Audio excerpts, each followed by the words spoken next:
Isaac, naomba ushike kwanza sura ya 11, utaanza mstari wa 28 mpaka 40.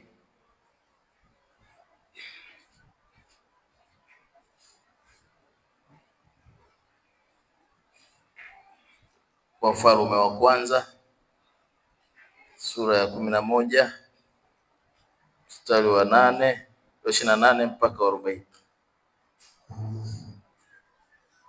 Kitabu cha Wafalme wa kwanza sura ya 11 mstari wa 28 hadi 40. Nitasoma kwa mstari. Sulemani akaona kuwa kijana huyo ni mtu mwenye bidii, akamweka juu ya kazi yote ya nyumba ya Yusufu.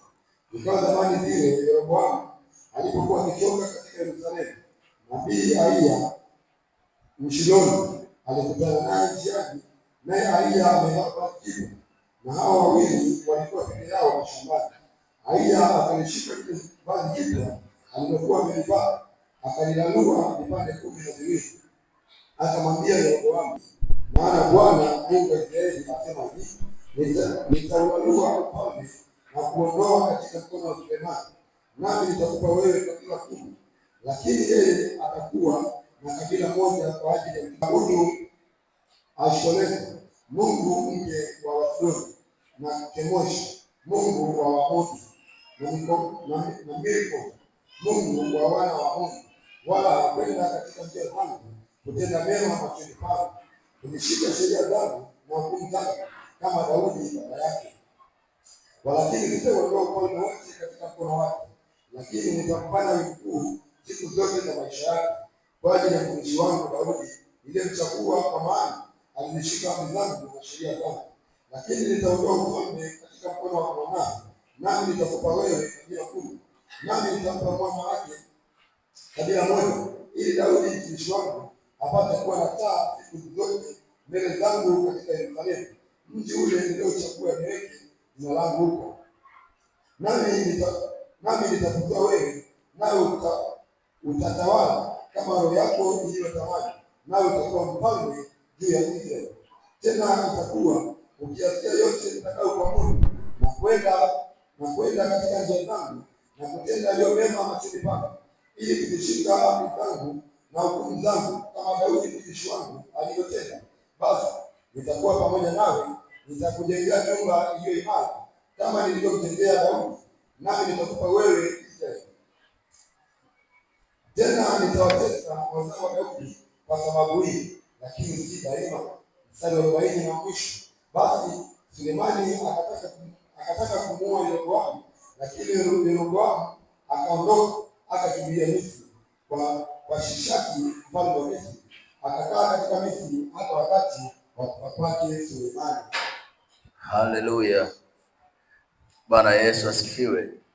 Kama unaandika basi andika, ishike sana imani uliyoipokea. Ishike sana imani uliyoipokea. Ishike sana imani uliyoipokea. Kama unaandika,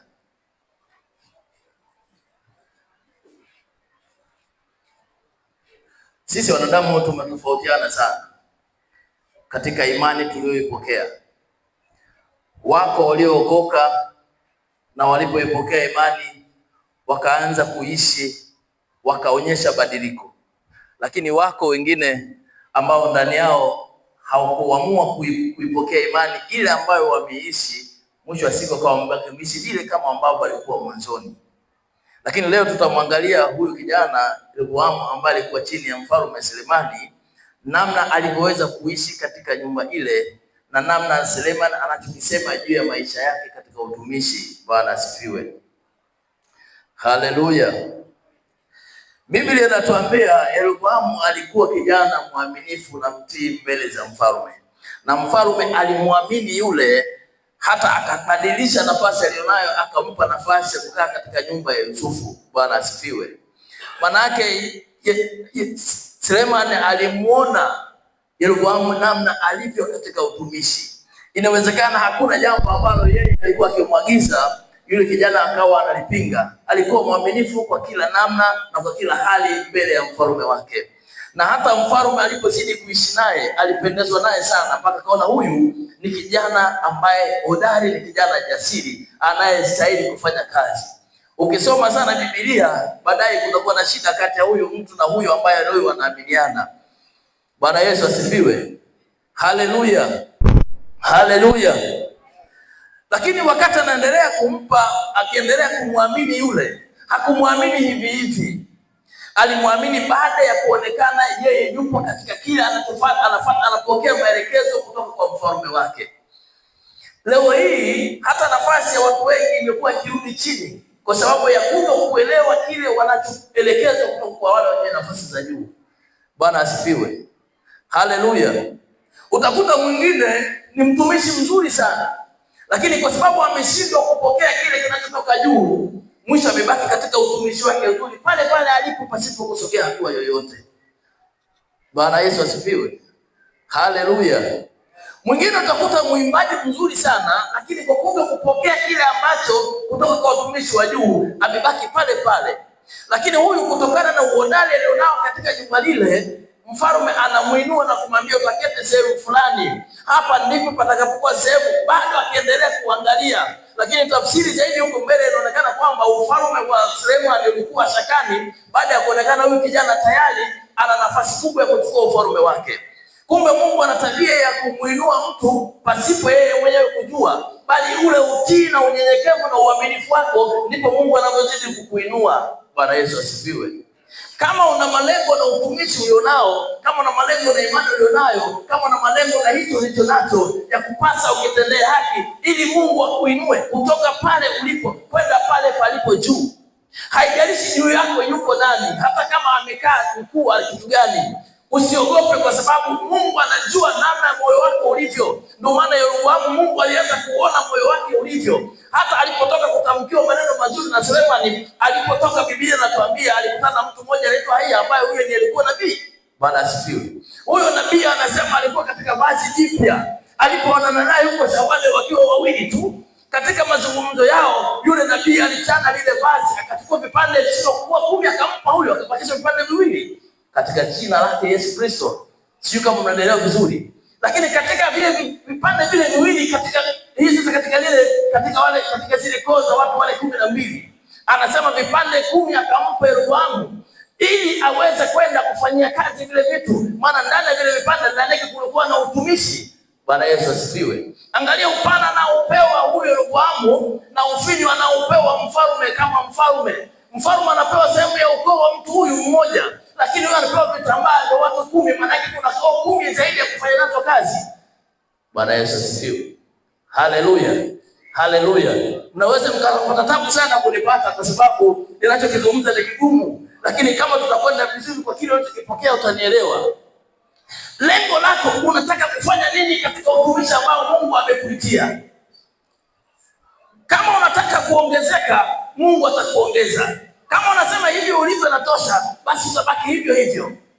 Mimi natamani kuongezeka kwa sababu miaka ambayo mimi nilipokuwa nikiondoka, nilikuwa nikiishi katika hali ambayo kwanza nilikuwa nikishangaa watoto wakihubiri. Miaka ile nilikuwa kwa mchungaji, nilikuwa na vijana wadogo kama ule Stanley alikuwa kwangu ni mdogo kama mnavyomwona, lakini wakati naokoka yeye alianza kuokoka.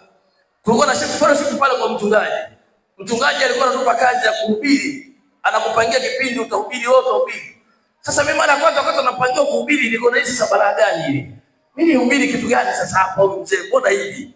Lakini Stanley alikuwa kipango kuhubiri, anaweza kuhubiri, anatufundisha na tunaelewa, lakini mimi nilikuwa mkubwa kuliko yule. Sasa nikana waza, kwa nini huyu mtoto mdogo anishinde wakati mimi ni mkubwa kuliko huyu? Bwana Yesu asifiwe. Angalieni shauku nilionayo mimi wakati ninazidi kumtafuta Mungu. Yaani ukiwa na shauku ndani yako kumtafuta Mungu, Mungu atakuinua kiurahisi. Kuliko ukisema mimi hivi nilivyo ndivyo hivi, hakuna mtu akunishika mkono. Kwenye mambo haya ya imani hakuna kushikana mkono. Kwenye mambo haya yani ni wewe jitihada zako na Mungu. Bwana Yesu asifiwe. Haleluya. Haleluya. Kama unataka kubaki hapo ulipo, unabaki hivyo hivyo. Lakini kama unasema hapana, kwa nini huyu apate mimi nikose? Ukizidi kumtafuta Mungu kwa kufuata maelekezo, utafanikiwa kwa sababu Mungu anaangalia moyo. Si ndio hivyo? Bwana Yesu asifiwe. Haleluya. Haleluya.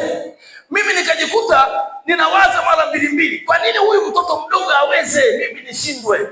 Haiwezekani. Nakumbuka somo la kwanza kupangiwa kuhubiri, mchungaji mpaka leo nalikumbuka. Niliambiwa nifundishe siku hiyo. Mimi nilisoma ile Mathayo, kati ya wanawake wapumbavu na wale waelevu. Nduma langu ya kwanza. Sasa wakati niko nyumbani na shauriana na mke wangu, leo tutaenda kuhubiri nini kule? Nikatafuta ile mizani. Sasa mtakuaje hapa? Kwa mfano nikishamaliza kusoma nizungumza nini? Sasa tunashauriana wenyewe pale ndani.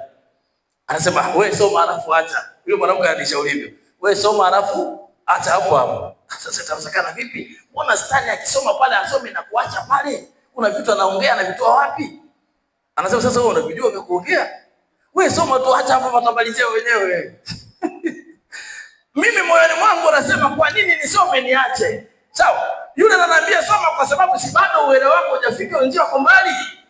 Mimi nikasema hapana, lazima na mimi kitakuja kueleweka, kwa sababu nikisoma tu na kuacha, ni kweli ni sahihi mimi nisome na kuacha?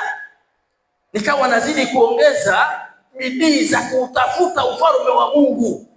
Jamani, leo si ndo huyu? Si ndo huyu hapa? Wanaonijua mimi wanajua, wakati tunaanza pale mwanzo, ukisoma Biblia jasho linatoka mikononi. Yaani mikono haihusiki chochote, mwili unatoka jasho. Yaani huwezi kusoma, huwezi kuzungumza. Lakini leo hii Biblia tunasoma na tunazungumza hata masaa 5 na popote tunaweza kuzungumza, kwa sababu tayari nimeonyesha shauku ya kuhitaji kitu. Na Mungu alivyoona moyo wangu akawa ananiongeza siku hadi siku, siku hadi siku, siku hadi siku. Yeroboamu pale baada ya kuonekana amefanya utumishi mzuri, akaongezwa nafasi moja, na Mungu akatumia nafasi ile ile akamuinua nabii, akaanza kumuonyesha namna ya nafasi alionayo katika ufalme wa Mungu na katika ufalme wa dunia. Watu wana vipawa hapa ndani vya kutosha, lakini vile vipawa vinashindwa kufanya kazi kwa sababu ya kuona kwamba mimi sipendwi, mimi sihitajiki, watu hawanijali. Hapana. Hebu ukiitwa itika.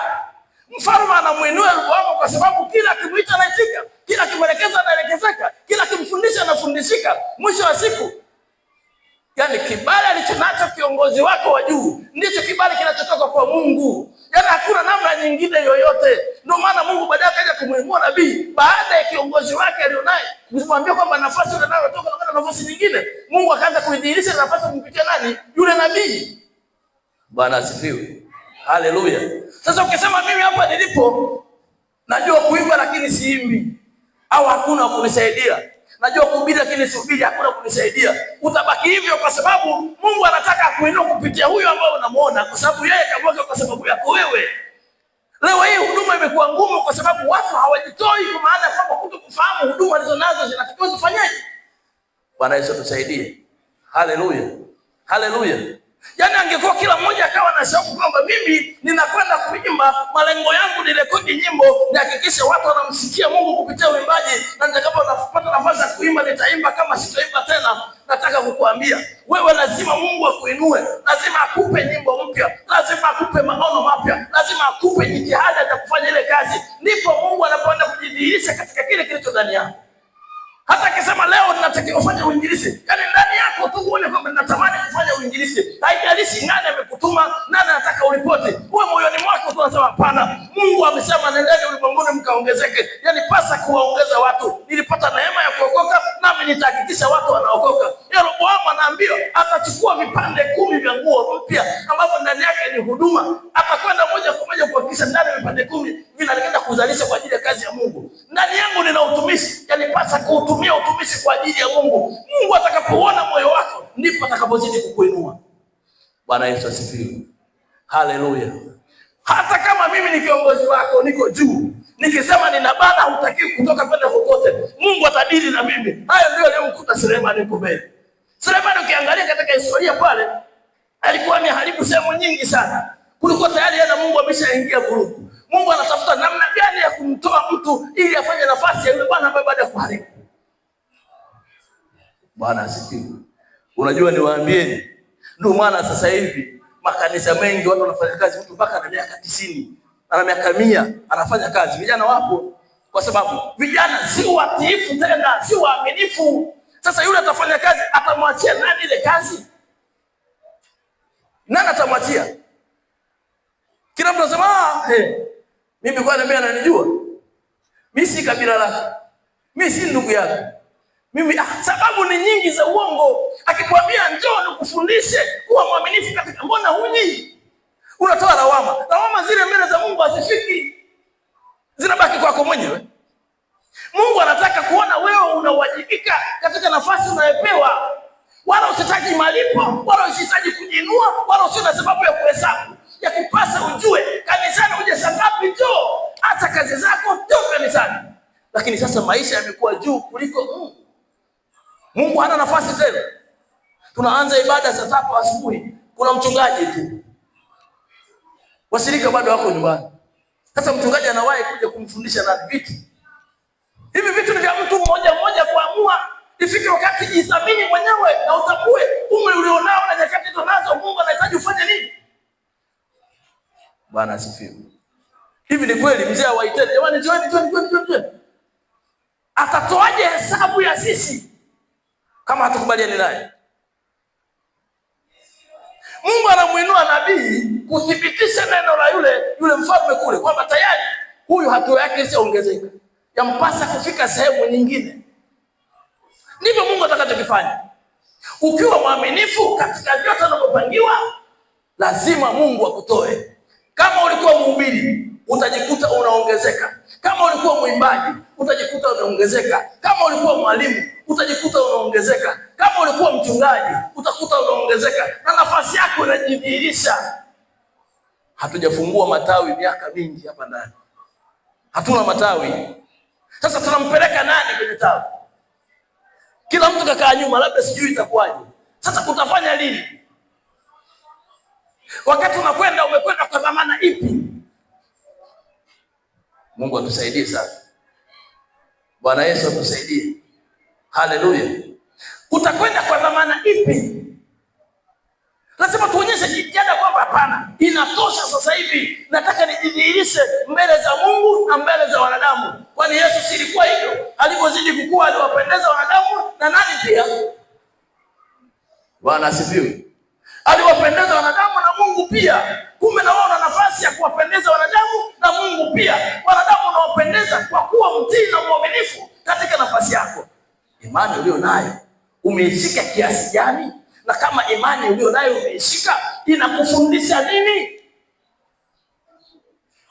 Imani yetu sisi ina misingi yake: utii, uaminifu, usikivu. Imani yetu ni misingi hiyo inayo. Lakini imani ulio nayo inakupeleka katika utii, uaminifu na usikivu. Kama haikupeleki, manake una imani yako nyingine. Mwamshe huyo jamaa pande la mtu karibu yako. Huyo si Justin. Babu yangu alikuwa ni Mpentekosti na mama yangu alikuwa Mpentekosti na familia yetu sisi ni Wapentekosti na mimi ni Mpentekosti. Utakufa na Upentekosti wala Mungu hutamuona. Mungu anataka mtu asiye Mpentekosti bali aliyo mwaminifu na msikivu, tena ni mtii, aliyo kamilifu katika yote, ili Mungu amuinue kwa faida yake yeye mwenyewe. Mungu vile unavyozidi kuinuka, Mungu anazidi kujipatia neema, kwa sababu anajua namna ya kazi yake itazidi kufanikiwa na kutanuka. Lakini sasa si vijana wa kike, si vijana wa kiume. Ukiona kijana wa kike anakuja kufanya maombi, ule ameshapata mwanaume anataka kuolewa. Si anataka kuolewa, ameshapata mwanaume. Sio, anaeleweka vizuri? Yaani akishampata mwanaume, sasa anakuambia naenda kufanya maombi. Ijumaa utaniona, Jumanne utaniona, yuko bega kwa bega na mchungaji. Haleluya. Zaidi hapo, akishafunga ndoa humuoni. Kwa maana yake tunaomba ili tuolewe au tuozeshe. Kumbe watu hawajatambua na hawana malengo na kile kilicho ndani yao. Usisahau hapa duniani tunapita. Katika safari yetu huko wakati wa kutoa hesabu wa hicho ambacho tunakifanya. Utatoa hesabu gani wakati umeshamaliza mwendo wako katika dunia hii? Mungu atusaidie sana. Haleluya. Haleluya. Yeroboamu anakuwa mtumishi mwenye uzito mkubwa, lakini katika utumishi huo neema ilianza kutoka kwa Sulemani, ambaye tayari alishaona ndani yake huyu tayari kuna kitu lazima kianze kujitengeneza. Na si Sulemani tu, Mungu alianza kutoa taarifa juu ya maisha ya yule mtu. Ndivyo itakavyokuwa ndani yako. Mungu atatoa taarifa juu ya maisha yako. kwamba huyu kwa hali aliyonayo yampasa atoke hatua hii aende hatua hiyo. Hakuna anayepandishwa hatua kwa bahati mbaya. Kila jambo lina kusudi lake. Bwana Yesu asifiwe. Haleluya. Haleluya. Ni lini tutafundishana mafundisho ya kufurahi na kuchekeshana? Kila wakati tukimwomba Mungu, Mungu anatupa mafundisho makali yenye onyo, kwa sababu watu bado wanazidi kurudi nyuma. Watu wanazidi kurudi nyuma. Watu wanazidi kurudi nyuma. Ni lini tutasogea? Mioyo yetu iko mbali na Mungu. Anasema mnanipenda kwa sababu ya hiki chakula. Sio Yesu aliwaambia wale watu wagoge kufuata. Hivi ni kweli nyinyi mnanipata kwa sababu ya neno? Mnataka chakula hii mikate. Mtawapeni mikate. Lakini uzima wa milele ndani yenu hautakuwepo kwa sababu sio mnataka mikate. Kila mmoja atengeneze dhamira ndani yake kwamba hivi ni lini nitabadilika? Ni lini mimi nitabadilika? Wala humwambii mchungaji mimi safari nimebadilika. Yeye atashangaa na ataona, kwa sababu anakuombea, atamshukuru Mungu kwa sababu majibu ya maombi yake yanakwenda kupatikana.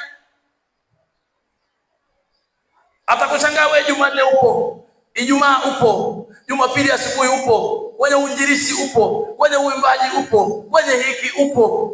Mzee wa watu anasema Lakini jitihada zenu zinavyozidi kumtafuta Mungu, ndivyo mnavyozidi kumfupishia siku zake za maisha duniani, kama hamjajua. Mungu atusaidie sana. Yaani ukisema ninamtafuta Mungu na Mungu akauona uaminifu wako, ndivyo unavyomfanya mzee utumishi wake sasa unakwenda kufikia level ya kutosha. Na Mungu atamwambia sasa inatosha. Kama hamfanyi hivyo, huyu mzee hataambiwa mpaka afike miaka 200. Mtambeba na kitu, mnamleta, mnamrudisha. Si hakuna. Sasa hatuwezi kupata kanisa pasipokuwa na mtu. Sasa ni nani?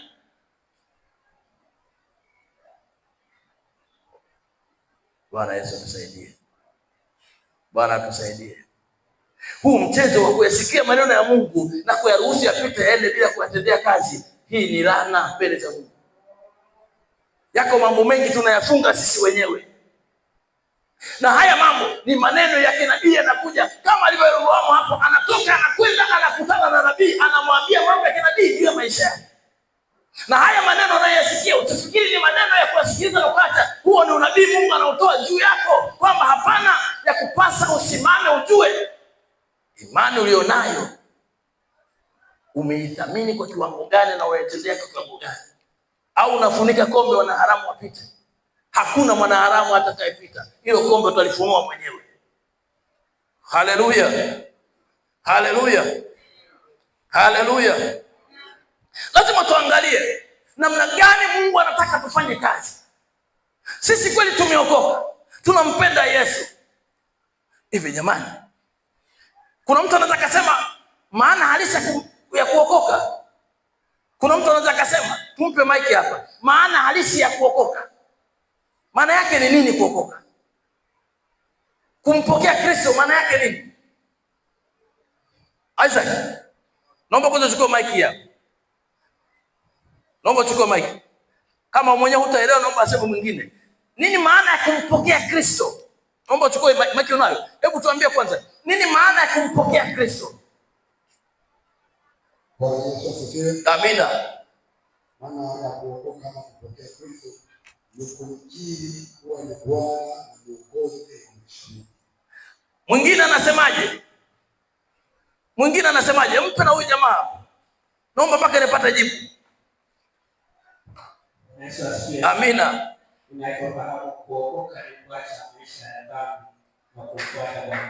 Mwingine anasemaje? Mwingine anasemaje? Naomba mwingine tena mmoja. Naomba mwingine mmoja. Tusipofanya mchezo tutakuwa hatuvuki. Tutabaki pale pale miaka yote. Mpaka tunaota ndevu zinakauka zinakuwa mvi, hakupiga hatua na hakuna hata unabii mmoja unaotoka juu ya maisha yako. Vyote vimefungika. Nani mwingine atuambie? Hao wawili wanasema hivyo na wewe unasemaje? Naomba mpe yoyote, lazima tupate mtu watatu ili mambo yakamilike. Mpe yule dada pale.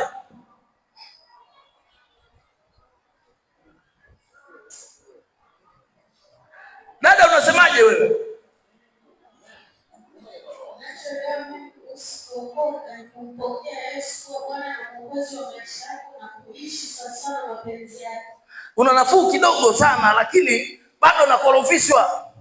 Hivi kwa mfano,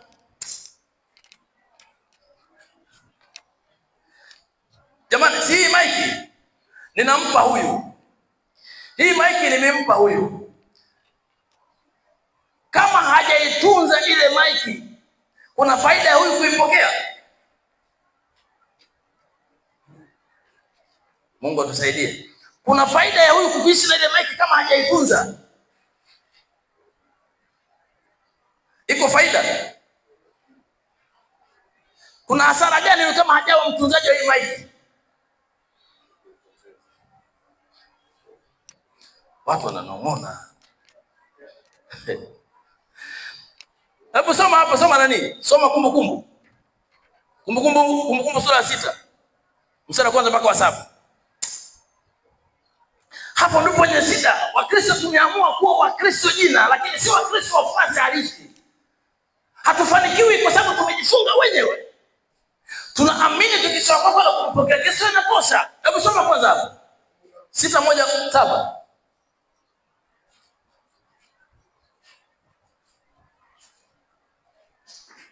Kumbukumbu la sura 6 mstari wa 1-7.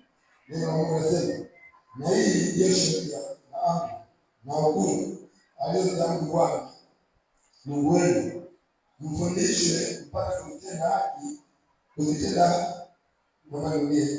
Na hii ndiyo sheria na amri na hukumu alizoziamuru Bwana Mungu wenu, mfundishwe mpate kutenda katika nchi ile mnayoiukia kumiliki, upate kumcha Bwana Mungu wako, kushika amri zake zote na sheria zake ninazokuamuru wewe na mwanao. Hebu rudia hapo.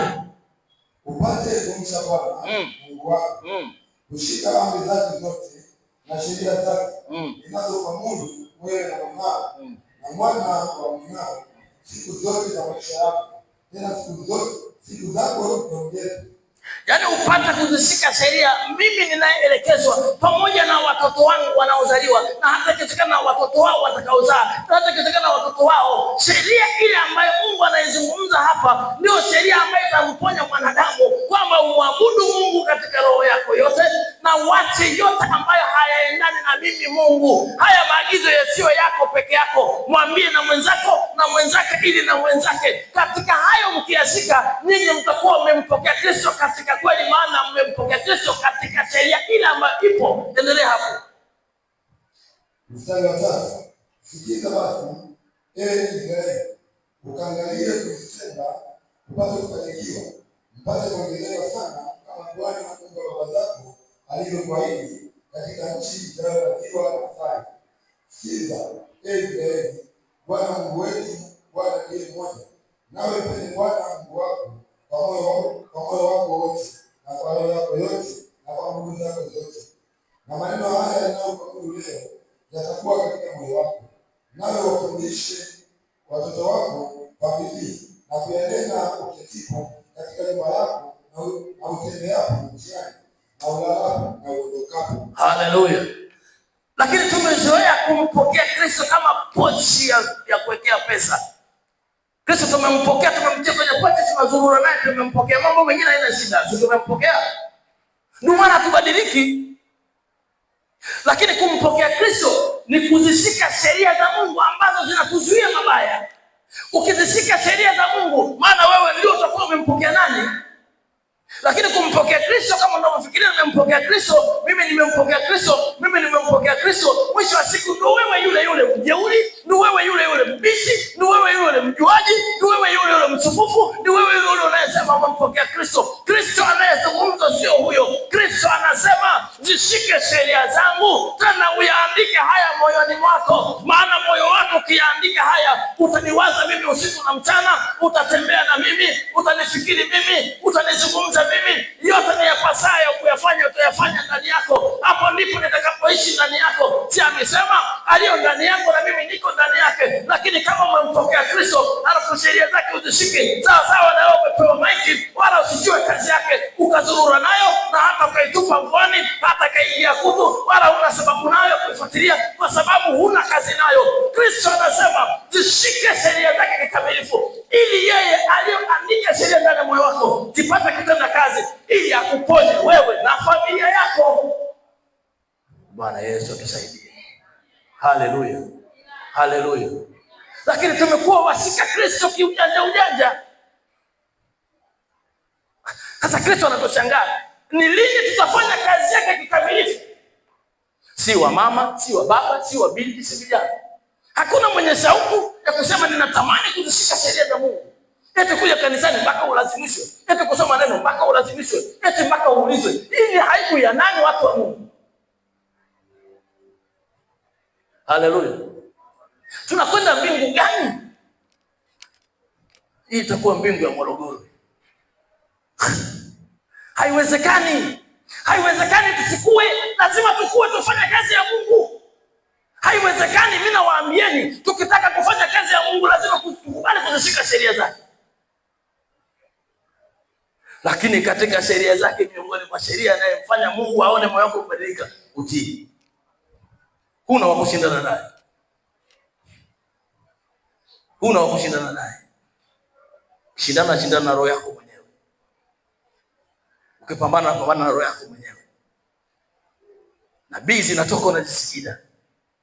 Hivyo unafikiri Mungu atashuka tena aongee na mtu? Anatumia hao.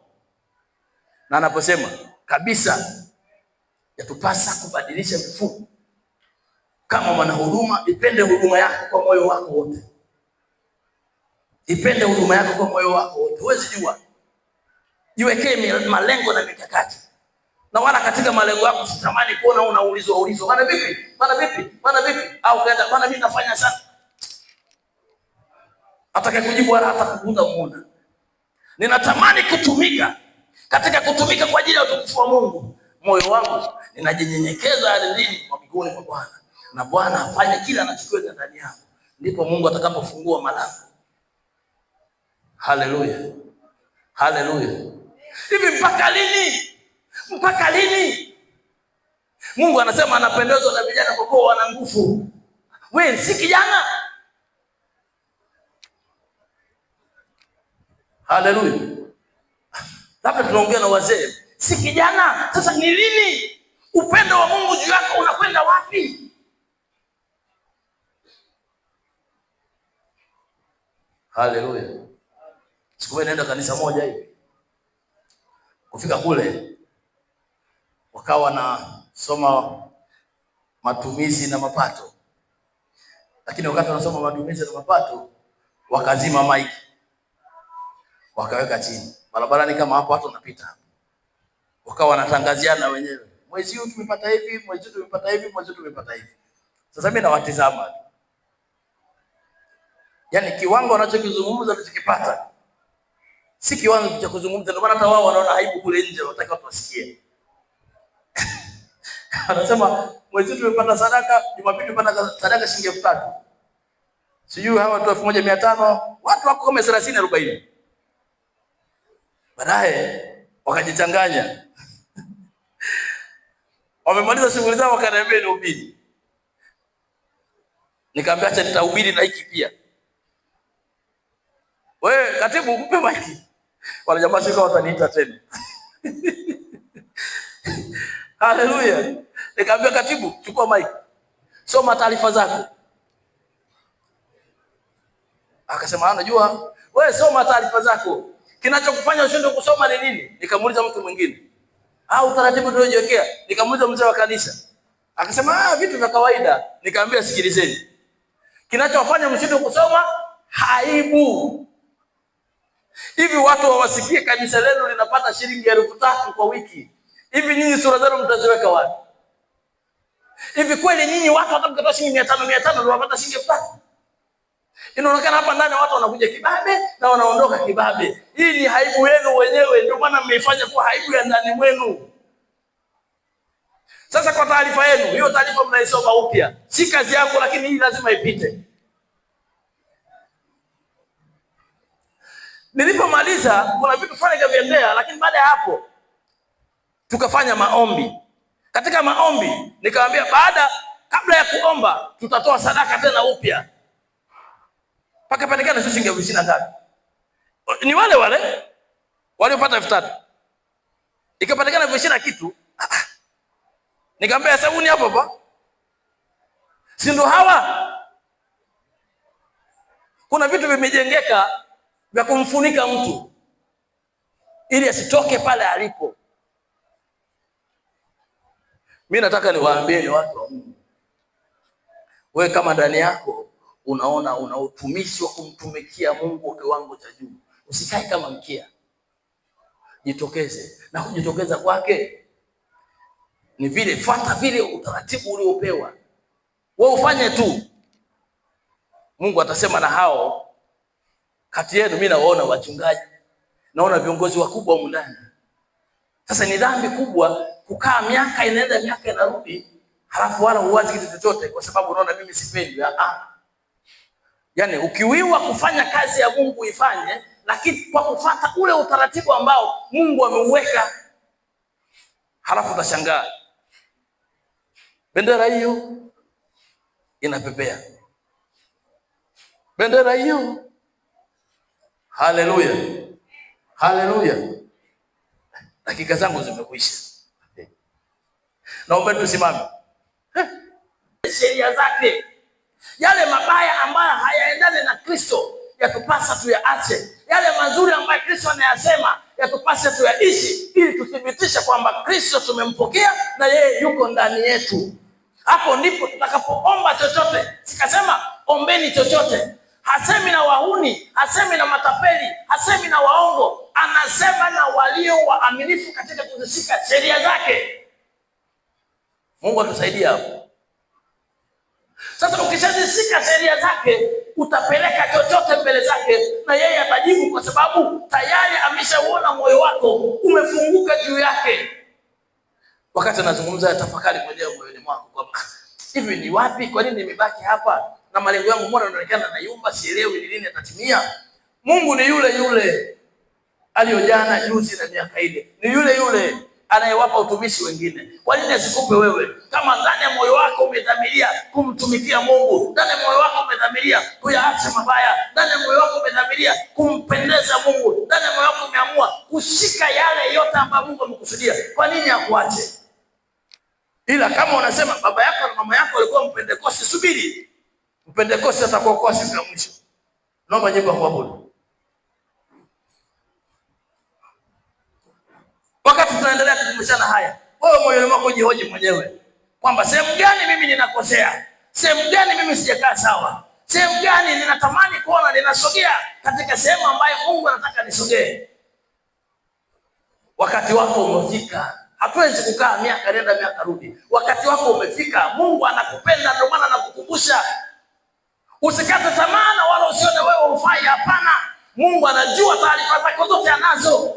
Rekebisha moyo wako tu. Simama katika level nzuri. Mungu atakuja kukufanyia jambo la ajabu, na kesho utamtukuza Mungu katika maisha yako. Wengine wana roho ya unabii, lakini sasa haonekani katika yote anayesiku kufanya, lakini bado ndani yake unabii upo. Huwezi kutoa roho unabii ukiwa mtaani. Onekana sehemu zinazohusu unabii. Mungu akutumie kwa ajili ya watu wake. Wengine huko ndani wapo mitume, wanatamani kuendelea kufanya kazi ya Mungu sehemu mbalimbali, lakini hawaonekani na utume ndani yake hauonekani. Zimebaki hadithi tu za mdomoni. Lakini ukimsikiliza mtu anavyoongea, ndani yake anaonekana wazi huyu ana lengo la kufanya kitu fulani, lakini amefifishwa kwa sababu ya kuziogopa sheria za Mungu. Mungu amekuonyesha mangapi? Yako mambo mengine Mungu anakuonyesha na wewe unaamua kukaa nayo kimya kwa sababu unaona kama hutakubalika. Akikuonyesha Mungu maana yake umekubalika. Ndio maana anasema na wewe, anajua miongoni mwa watumishi wake ni wewe pia.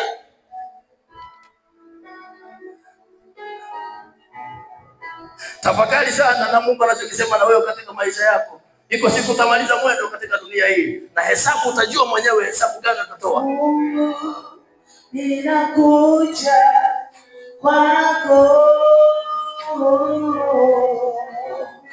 ufanye kama upendavyo. Bwana Mungu, ninakuja kwako.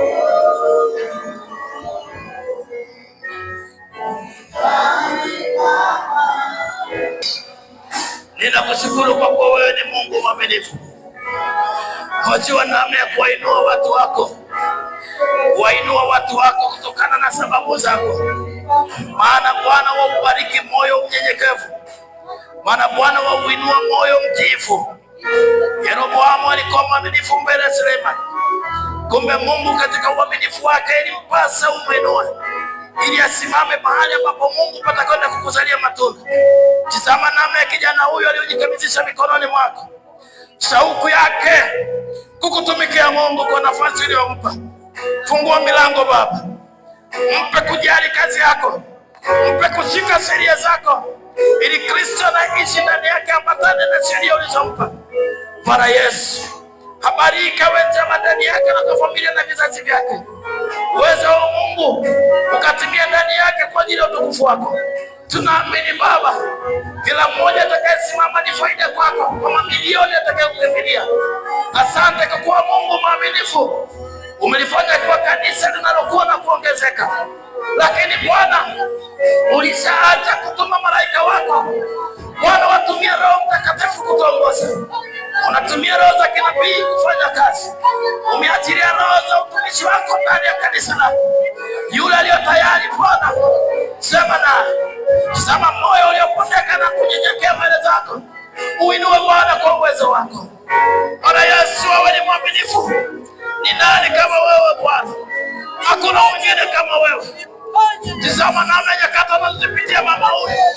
Kuna wakati anatenda mabaya lakini hajui. Mungu, ziache sheria zako na zitende kazi ndani yake, ili yote yakupendezayo na yatende kazi. Uwezo wako na mkono wako ukawe juu yake. Tunatamani kuona Bwana kazi yako ikisonga mbele kwa kibali chako.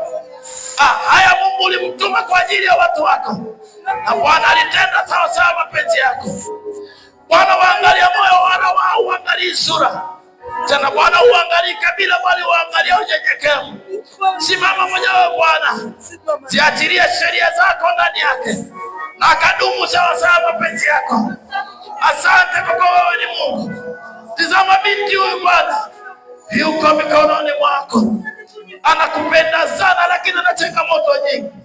Wako maadui wamezifanya njia zake kuwa ngumu. Kila wakati amekutana na mambo magumu yanayomrudisha nyuma. Ni wewe peke yako Mungu mtetezi. Simama mwenyewe Bwana, zifanye kuwa sheria zako kuwa sehemu ya maisha yake. Utukufu wako Bwana ulioshuka na ushuke juu yake. Kama maadui wameweka ngome katikati yake ili wamrudishe nyuma, na Mungu umesema vita sio vyako, vita ni vyako. Simama mwenyewe Bwana, pambana na vita vilivyo ndani ya binti huyu, bali ile huduma uliweka ndani yake na ikatende sasa mapenzi yako. Zile sheria zako Mungu na zikadumu ndani yake, katika jina lako Yesu ulio mwaminifu. Tunatamani kupona kwa uwezo wako. Ni nani awezaye Bwana? Hakuna mwingine. Nikitizama ndani yake Bwana, ninaona mama wenye jeshi kubwa. Bwana Yesu, mwatambua mama kuwa ni jeshi kubwa, lakini Bwana, jeshi limekutana na vita. Bwana Yesu, simama mwenyewe katika vita anavyovipitia. Kama ni maadui wanaongeza nguvu, Yesu jidhihirisha mwenyewe. Bwana Yesu ulio mwaminifu, ninaziweka sheria ndani yake, ili Kristo uliopokewa ndani yake ukaishi kwa kufuata mifumo yako. Yale mabaya yasiyostahili kutendwa ayaache na kuyakemea katika jina lako Yesu. Kama ni magonjwa, tunayayayusha kwa damu yako. Mkono wako ulio mwaminifu ukawe juu yake. Bwana Yesu, achilia roho ya kupenda katika sadaka zako, hata kawa kupenda ibada na vipindi vyake, akajifunze kuwa ndani yako. Ni wewe peke yako, hakuna mwingine kama wewe. Simama na kijana huyu Bwana, unasema unapendezwa na vijana kwa kuwa wana nguvu ya kuteka ibilisi. Bwana Yesu, achilia huduma ndani ya roho wao, achilia huduma ndani ya kijana huyu. Huu ni wakati wake wa kutumika. Yampasa kujua akawa mwaminifu katika yote anayosikia, ili akafungue kile kifungu kilicho ndani yake. Ni wewe peke yako Mungu, hakuna Mungu mwingine. Umemweka kijana yako kwa kusudi lako, ndani yake umeachilia nguvu zako na uwezo wako. Pasipo wewe hataweza kupiga hatua. Achilia moyo wa utiifu ndani yake na uaminifu. Achilia moyo wa usikivu ndani yake. Mungu ulio mwaminifu, huduma iliyo ndani yake Bwana ni kwa ajili ya kukuzalia wewe matunda. Bwana Yesu, simama mwenyewe, simama mwenyewe, simama mwenyewe, simama mwenyewe, simama mwenyewe, simama mwenyewe, simama mwenyewe, simama mwenyewe, simama mwenyewe, simama mwenyewe, simama mwenyewe, simama mwenyewe, simama Yesu, simama mwenyewe, simama mwenyewe, simama Yesu, simama mwenyewe, simama Baba, simama Jehova. Umesema unapendezwa na mioyo iliyopondeka tena yenye kunyenyekea. Asante Mungu, maana ni wewe peke yako unamweka kijana huyu mikononi mwako. Tazama changamoto anazozipitia, ufahamu wake umechukua. Kama ni maadui umechukua kwa faida zao. Bwana Yesu, umepoteza taifa lako. Simama Bwana, urejeshe ufahamu wake, ili lile taifa lako lisipate kupotea, likakutumikia kwa moyo na kwa uaminifu. Simama Baba kwa uwezo wako, simama Baba kwa uwezo wako, simama Baba kwa uwezo wako, simama Baba kwa uwezo wako. Ni wewe Bwana uliofungua vinywa vya Mungu. Ni wewe Baba uliofungua masikio ya viziwi. Ni wewe Baba uliofungua macho ya vipofu. Simama Baba, fungua mioyo ya watu wako, fungua ulimi wake, fungua masikio yake, fungua macho yake, fungua ufahamu wake, katika jina lako Yesu. Asante Mungu, maana ni wewe peke yako, hakuna mwingine kama wewe. Ni nani awezaye zaidi yako? Ninaliinua jina lako, maana ni jina takatifu.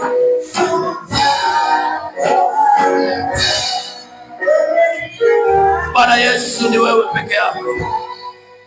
Utawaweka watu hao mikononi mwako. Umesema tujifunze ili upate faida.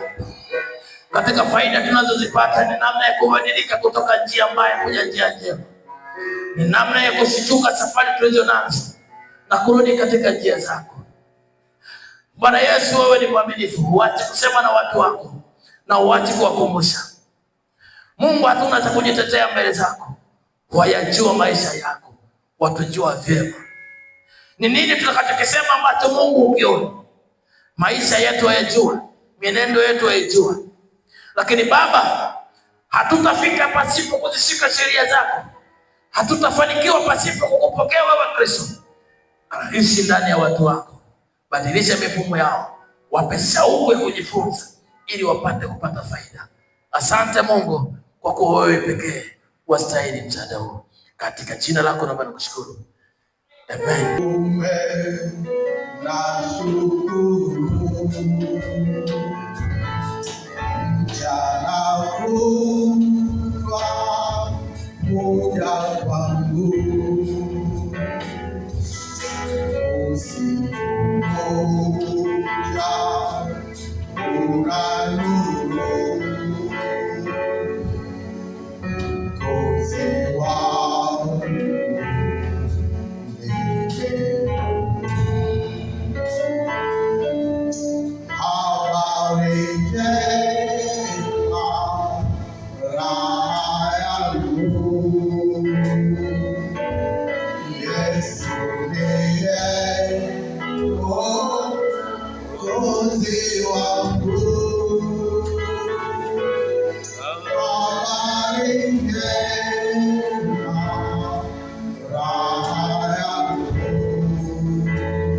Hatuna kinyume, tunashukuru kwa yale yote tuliyokirimiwa siku ya leo. Tumeona kibali mbele zako tangu tulipoingia, tumeona kibali hata sasa ya kwamba umekuwa pamoja nasi. Mungu, katika yote ambayo umetuwezesha kuyafanya mahali hapa, tumeingia tumekuja hapa Bwana, tumesikia neno lako, tumeingia tumeona baraka zako, tumeingia tumeona amani yako, tumeingia tumeona mausia yako, tumepokea kutoka kwako neno la hekima na ufunuo kutoka kwako toka asubuhi hata sasa Bwana.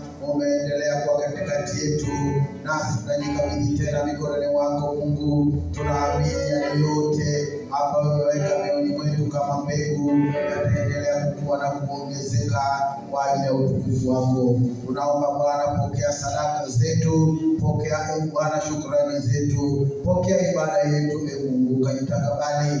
Na sasa hata Bwana, tunapotawanyika baada ya mambo machache tutakayoshirikishana mahali hapa Mungu, tunaomba Bwana tutangulie. Mfalme wetu, tupe wiki la baraka, tupe wiki la furaha, tupe wiki la kufanikiwa, tupe wiki la kuinuliwa. Asante Mungu mwenye nguvu, katika jina la Yesu. Asante kwa ajili ya wanafunzi ambao watakwenda kuanza tena masomo baada ya likizo. Tunakusihi Bwana Mungu ukaendelee kuwafundisha. Asante kwa ajili ya wafanyakazi, wafanyabiashara. Asante kwa ajili ya watumishi wako, wajasiriamali na wengine wote ambao Bwana Mungu umeanza nao siku hii ya leo kwa ajili ya wiki linalokuja. Mungu wangu na Mwokozi wangu, ninakushukuru maana yale yote yanakamilishwa nawe uliye Alfa na Omega. Pokea sifa na utukufu katika jina la Yesu tunaomba. Amen. Haleluya. Bwana akubarikie na kukulinda. Bwana akuangazie nuru za uso wake na kukufadhili. Bwana akuinulie uso wake na kukupa amani. Basi kipindi hiki ninaomba wale